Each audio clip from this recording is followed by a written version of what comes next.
Hi everyone, my name is Bran and I'm one of the members of the support team here at Nexudus. In today's webinar, we're going to be taking a look at the Churn and Engagement Dashboard and how you can make use of it. This webinar will last around 15 to 20 minutes and we'll be taking questions throughout. If you have any questions, please use the Q&A function on Zoom. If you'd like to access the recording of this webinar or any of our other webinars, you can find these at help.nexudus.com. When managing a co-working space, it can sometimes be difficult to understand how happy your customers are and how likely they might be to leave. This could be obvious if they tell you this directly, but perhaps they choose not to share this feedback with you and then choose to cancel their memberships. Now imagine if there was an AI-driven tool that you could use to identify these customers before they make the decision to leave. Among other things, this is exactly what the Churn and Engagement Dashboard is designed to do. First things first, let's take a look at how we can access the dashboard. To access the dashboard, we need to navigate to the Analytics section, and then under Trends, we can see the Churn and Engagement feature.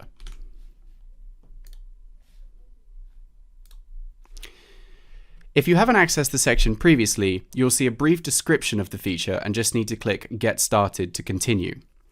Please note, most of the data in these dashboards is not real and comes from a test space. Before we continue looking into this feature, let's explore exactly what we mean by churn and engagement. What do we mean by engagement? We use the term engagement to describe the likelihood that customers will renew contracts with you as opposed to canceling their memberships. So this figure only applies to members. Just a quick reminder to those who may not already know, in Nexudus, all customers are considered either members or contacts.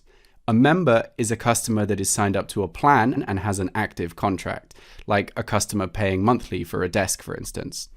A contact is the opposite. It's a customer that is not signed up to a plan and has no active contract. So the first thing to take a look at is the engagement score. The greater this percentage, the lower the chances customers will cancel their contracts, and vice versa, the lower the percentage, the higher the chances that they'll cancel their contracts. So what do we mean by churn? Churn is the opposite of engagement. We use the term churn to describe the likelihood of customers canceling their contracts.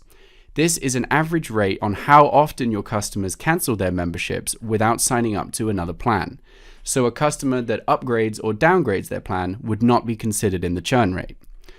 Another way to look at this is that the churn rate is basically a prediction on the possibility of a member becoming a contact or of members becoming contacts. You can consider the average engagement score as a figure to predict more or less of your customers canceling their memberships. A higher score means this is more likely, and a lower score means this is less likely.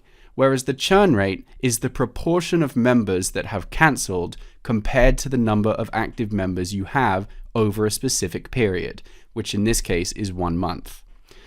So this figure will tell you the percentage of members you have lost from the previous month. The engagement score and churn rate will always be at different ends of the spectrum. High engagement equals low churn and vice versa. So how do we get this data? We look at several parameters comparing details on the customers and the location itself. Going back to our admin panel, if we scroll down to the bottom of the page and have a look at the feature importance section, we can see all the parameters we use to calculate the engagement and churn rate. By default, we only show you a condensed view of the 3 most engaging areas and 3 least engaging areas, but you can expand these parameters to see the engagement score for every single data point.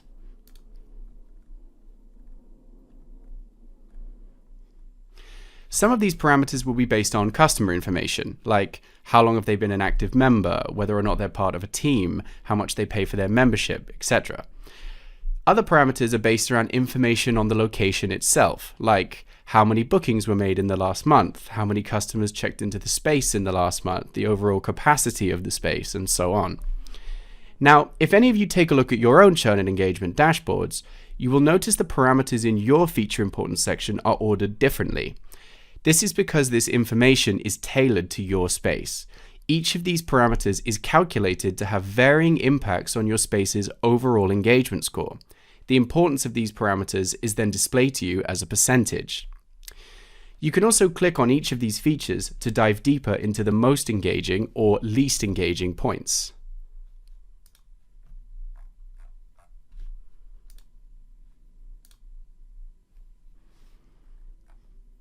To give you an example of this, let's take a look at a screenshot from a co-working space. In this location, the size of the team the customer is a part of has the largest impact on the customer's engagement. At the other end of the spectrum, we can see that the average finished contract tenure has the most impact when it comes to churn, meaning this parameter is having the highest impact on customers canceling their memberships. Don't be confused by the fact that these parameters are shown as a percentage. The percentage itself doesn't mean anything on its own. It's effectively a metric to compare the importance of each of these data points relative to one another. For instance, if we look at the detail in this co-working space, we can see that the team size importance is 100% and the average contract tenure is minus 65%. An easy way to think of this is that the team size is providing 100% worth of positive impact compared to the average contract length providing 65% of negative impact on the same engagement scale. Now you may be thinking, why is the team size important? What does this actually mean? Would this mean that the larger the team size, the more engaged they are? Not necessarily. The team size data point will show us exactly what the optimal team size is. So the system calculates the chances for customers to churn based on the size of their team. So in this case, the larger the team size, the less likely they are to churn, and we can see that teams with 0 to 10 customers are much more likely to churn. But you could have a co-working space where the opposite is true, where smaller teams have a higher engagement score, and as the team sizes increase, the likelihood of customers canceling their memberships also increases. So how can you actually make use of this data? If you knew that customers are less likely to leave as team sizes increase and that smaller teams are significantly more likely to churn, you could maybe act on this data by actively trying to increase the number of people in your smaller teams. Or if that's not possible, offer some kind of extra benefit to them. For example, you could offer a discounted rate for a larger office if one of the smaller teams had any interest in bringing in more employees. Or if it was a small company that only had 5 employees, you could offer some kind of additional benefit to keep their interest, like if you were to provide them a couple extra hours of free meeting room time each month. How you act on this information is entirely up to you, but this should give you an idea of how powerful this kind of data can be and what you can do to keep your members happy and your workspace full. Let's take a look at another example from a co-working space. In this space, we can see that check-ins last month has high importance for the engagement of customers.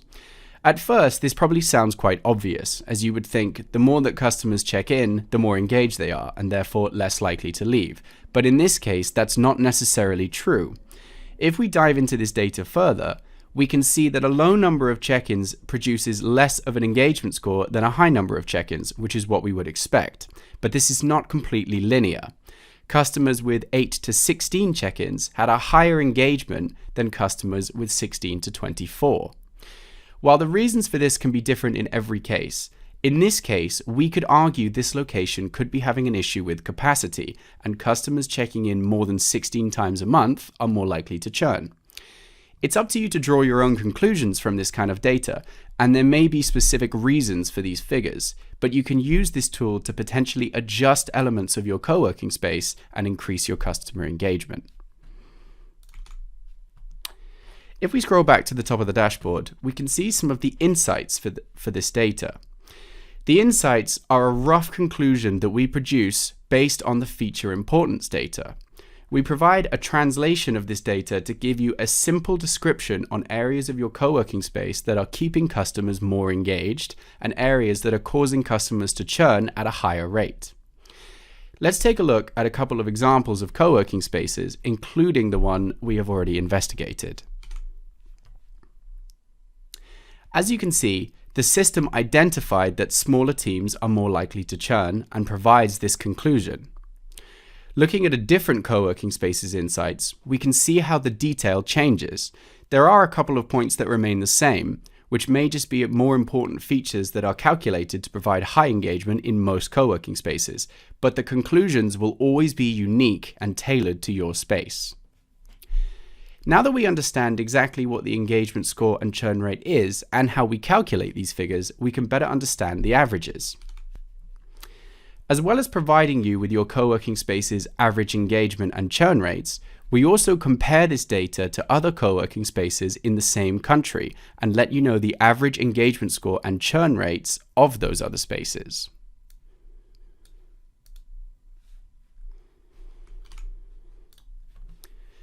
So as we explained before, the engagement score is calculated using only members in your space. We do this so that we can split these members into 4 different categories of engagement. Customers with 0 to 15% engagement are put into the category of no engagement. Customers with 16 to 25% engagement are considered as low engagement. 26 to 79, medium engagement. And finally, 80% to 100% are considered as customers with high engagement. Generally, you will find the majority of your customers will be put in the medium engagement group. But you may have a few customers put in the low groups each month. You would probably want to focus on any customers added to the low engagement group and potentially some of the lower scores in the medium group as well. How you handle this is of course up to you, but we split these customers into groups to help you identify the higher risk customers each month. If we scroll a bit further down, you can actually check which exact customers are producing the lowest engagement score and are calculated to be most likely to churn. Of course, this is just test data, so these are not real customers. You can click into each of these customers and look at the reasons underlying their engagement score, applying the same logic we spoke about earlier with each area of importance. These are the same areas we looked at before, but the engagement rates will be specific to this customer. Let's take a look at an example engagement score specific to a customer.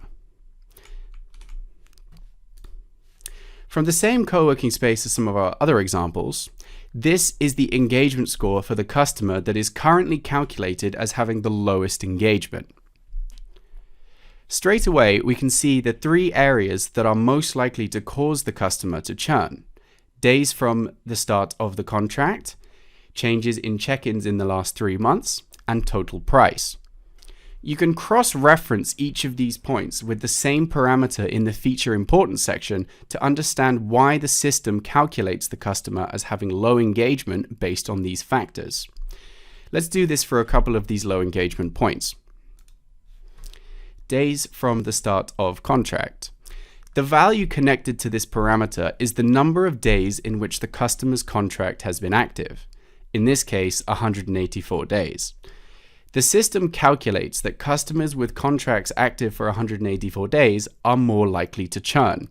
For instance, this parameter could tell you if customers are more likely to leave after longer periods of time or less likely, which could indicate a difference between customers losing interest in the space after a larger amount of time or customers deciding the space is not for them and leaving after a shorter period of time.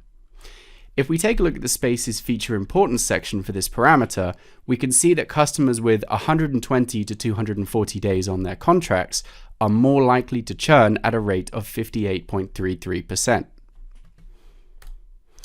Changes in check-ins in the last 3 months. This parameter will compare the number of check-ins last month with the number of check-ins that occurred 3 months ago.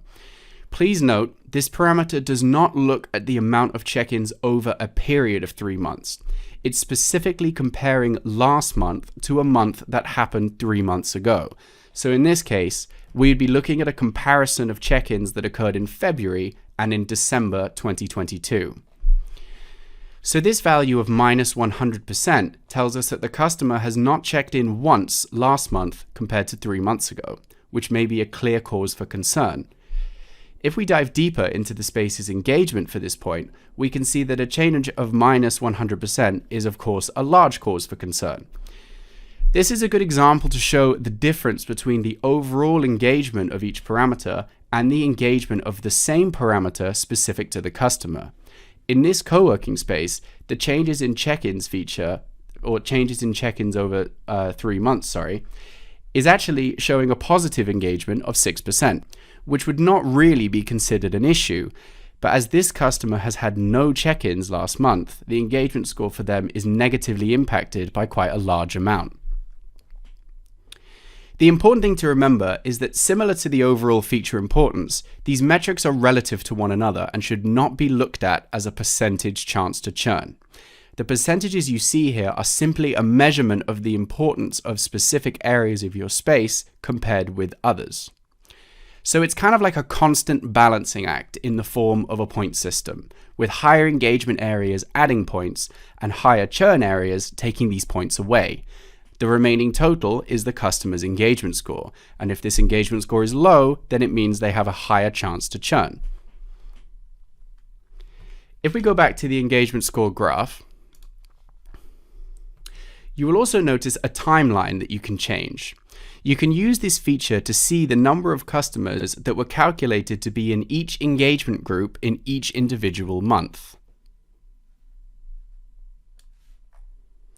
We can also click into an individual bracket and view the customers that have been added to this engagement section and easily cycle between the different groups via the tabs at the top of the page. Another useful trick to use on this page is the filters. You can use this to filter the customers you want to show on this page. For instance, maybe you want to take a look at the engagement scores for all customers signed up to a specific plan. So you would just add filter, select plan, and then choose the plan you wish to see. There's also an inbuilt option to view team engagement. So instead of using the filters to show all customers within a team, which you could absolutely do, you can also view the overall engagement scores for the teams themselves. You could use this tool to find out which teams are calculated as more engaged and which teams are more likely to churn. From within this view, you can actually click on each team and view the individual engagement of each customer connected to that team.